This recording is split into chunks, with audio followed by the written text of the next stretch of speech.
Saudaraku, pernahkah terlintas di benak Anda bagaimana jika kemegahan rumah yang kita banggakan, kendaraan mewah yang kita pamerkan, atau saldo rekening yang tebal itu sebenarnya bukan berkah dari langit, melainkan bara api yang siap membakar kita dari dalam? Bagaimana jika yang kita anggap rezeki adalah jebakan manis yang meninabobokan, menjauhkan kita dari Allah dan perlahan-lahan meracuni setiap helai nafas kita? Ini bukan cerita fiksi, sahabat beriman.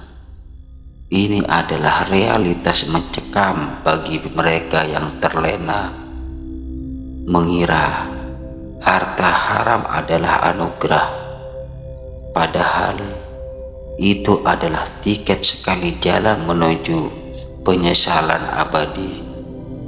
Mari kita buka mata dan hati kita lebar-lebar. Assalamualaikum warahmatullahi wabarakatuh. Sahabat beriman dan jamaah sekalian yang dirahmati Allah, hari ini kita akan menyentuh topik yang sangat berat yang mungkin membuat dada kita sesak dan hati kita bergetar. Namun ini wajib kita dengarkan sebagai pengingat yang menyakitkan. Bahaya harta haram yang disamarkan sebagai rezeki. Banyak di antara kita dengan bangga mengatakan, ini hasil kerja keras saya, ini rezeki yang Allah kasih. Namun, coba kita telaah lagi saudaraku, apakah rezeki itu didapat dengan menzalimi hak orang lain, dengan riba yang mengikat, dengan korupsi yang memiskinkan, atau dari transaksi kotor yang kita tutup-tutupi? Ketahuilah, Allah Subhanahu wa Ta'ala bisa saja memberikan kekayaan dari jalan yang haram. Itu bukan tanda cinta, melainkan ujian yang amat pedih, yang dalam istilah agama sering disebut istiraj. Istiraj adalah kenikmatan yang terus diberikan meskipun kita terus bermaksiat, seolah-olah Allah membiarkan kita tenggelam dalam dosa hingga hukuman datang secara tiba-tiba dan tak terhindarkan. Kita merasa aman, padahal kita sedang berjalan di tepi jurang neraka. Mari kita kembali kepada fitrah. Hanya yang halal yang mendatangkan ketenangan. Ketahuilah, harta haram itu memiliki daya rusak yang luar biasa. Ia tidak hanya merusak hubungan kita dengan Pencipta, tetapi juga merusak batin kita. Anda mungkin punya uang miliaran, tapi mengapa hati Anda tetap gersang? Mengapa tidur Anda tidak nyenyak? Dan mengapa kebahagiaan sejati selalu terasa jauh? Itu karena harta yang masuk melalui pintu maksiat telah menghilangkan kebarokahan dalam hidup. Rasulullah Shallallahu Alaihi Wasallam telah mengingatkan kita dengan keras, bahkan jika kita makan satu suap saja dari harta haram, ibadah kita tidak akan diterima selama 40 hari. Bayangkan, 40 hari. Bagaimana mungkin kita berharap pertolongan Allah Bagaimana mungkin kita berharap doa-doa kita dengar, sementara setiap sel tubuh kita dibangun dari zat yang mendatarkan murkanya. Ini adalah kerugian yang tak ternilai, menukar ketenangan abadi dengan kesenangan sesaat yang fana.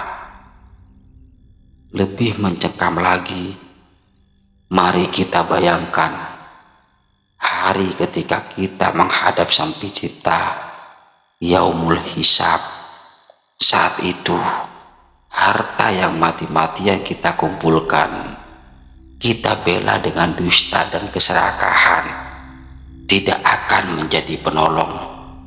Ia akan menjelma menjadi saksi yang memberatkan.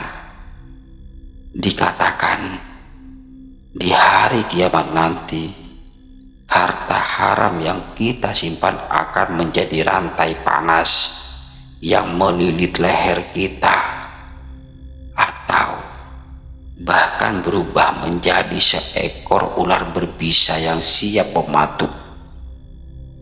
Tidakkah kita takut saat tubuh kita digiring ke liang lahat?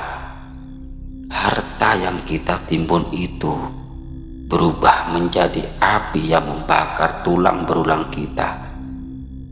Sementara orang-orang yang berharta halal, hartanya menjadi pelindung dan penerang kuburnya. Pikirkanlah, wahai saudaraku, apakah tumpukan aset yang Anda miliki sebanding dengan dahsyatnya siksa kubur? Apakah tumpukan aset yang Anda miliki sebanding dengan dahsyatnya siksa kubur yang tak diterperi? Dan bagian yang paling menghancurkan hati adalah ketika harta haram itu kita berikan kepada keluarga yang kita cintai. Kita merasa telah menjadi ayah atau ibu yang berhasil karena mampu memberikan segala kemewahan. Padahal kita sedang menyuapi anak-anak kita dengan bara api. Kita menyangka kita memberi mereka nutrisi, padahal kita sedang meracuni akidah dan jiwa mereka. Anak-anak yang tumbuh besar dari harta haram cenderung sulit didekatkan pada agama. Hati mereka menjadi keras, doa sulit menembus ke langit, dan mereka pun akan membawa beban dosa kita. Bukankah ini musibah yang lebih besar dari kehilangan sebuah harta di dunia? Kita tidak hanya menghancurkan diri kita sendiri, tetapi juga merusak fondasi keimanan generasi setelah kita. Mereka memakan api, dan kita sebagai orang tua yang bertanggung jawab atas sumber api itu. Saudaraku, mari kita jujur pada diri sendiri malam ini. Mungkin Anda merasa gelisah setelah mendengar tausiah ini. Mungkin ada satu atau dua transaksi di masa lalu yang kini terasa menusuk.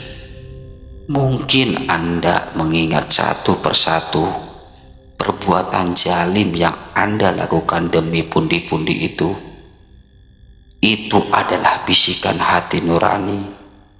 Itu adalah rahmat Allah yang masih menyentuh Anda, mengingat bahwa pintu taubat masih terbuka.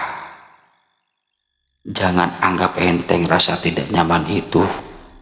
Jangan biarkan rasa ingin tahu itu pergi begitu saja, sebab seringkali Allah memberikan peringatan melalui kegelisahan batin sebelum ajabnya yang benar-benar ditimpakan. Sudah saatnya kita melakukan muhasabah, introspeksi mendalam.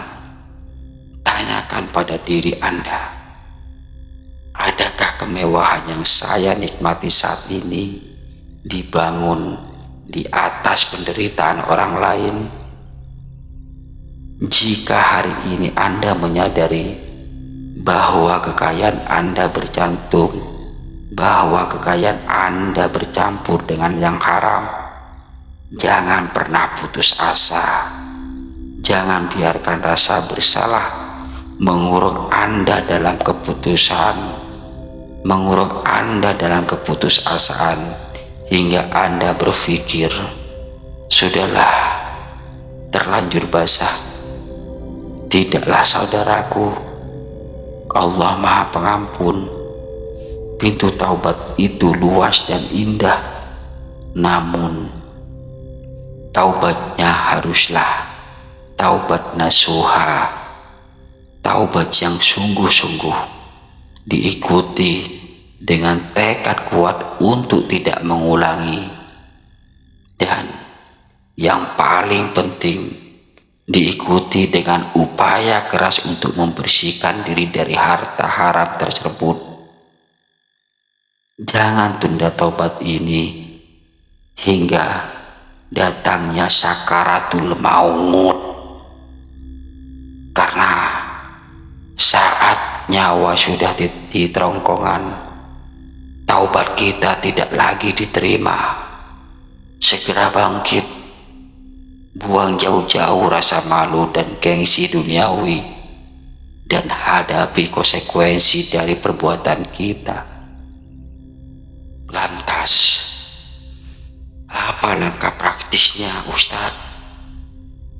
Jika Anda mendapatkan harta dari jalan yang haram dan Anda tahu persis siapa pemiliknya yang dijolimi, kembalikanlah. Walaupun sulit, walaupun Anda harus kehilangan muka, kembalikanlah setiap rupiahnya.